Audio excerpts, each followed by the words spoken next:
On compte aujourd'hui un peu plus de 2 fois plus de migrants qu'en juin dernier. Bernard Cazeneuve arrive sur place cet après-midi. Les routiers aussi sont en première ligne face à l'afflux de migrants qui veulent passer en Angleterre. Sébastien Rivera, bonjour. Vous êtes secrétaire général du syndicat routier FNTR dans le Pas-de-Calais. Ah non, mais la situation est dramatique. Nous annoncer un plan étape par étape, c'est ne pas avoir conscience de la gravité de la situation. On a un camion qui a été incendié il y a environ 2 semaines. Nos véhicules se font caillasser. Les pare-brises se font éclater à coups de barres de métal. Les conducteurs ont peur n'ont plus envie d'aller en Angleterre, on peut les comprendre, leur sécurité est en danger. Même les forces de l'ordre se font caillasser, donc c'est intenable. Il faut absolument que les forces de l'ordre soient plus nombreuses pour pouvoir gérer cette présence migratoire.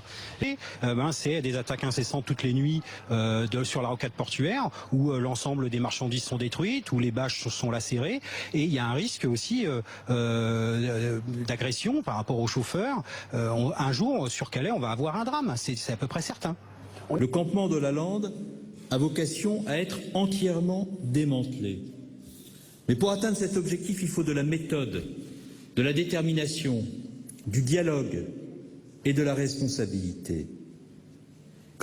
Eh bien, il y a plusieurs réactions, un peu toutes les réactions d'ailleurs ce soir. La maire de Calais, Natacha Bouchard, se dit soulagée, dit avoir été entendue par Bernard Cazeneuve, puisqu'il a effectivement annoncé ce démantèlement en une seule étape, bien qu'il n'y ait pas officiellement de calendrier, de date annoncée pour ce démantèlement. Et c'est justement ce qui bloque pour les acteurs économiques qui, du coup, maintiennent la pression, maintiennent la grosse opération, les grosses actions prévues lundi. Ils prévoient notamment de bloquer l'autoroute A16 parce que eux réclament ce soir un calendrier, une date très précise, le jour où il n'y aura plus de migrants à Calais.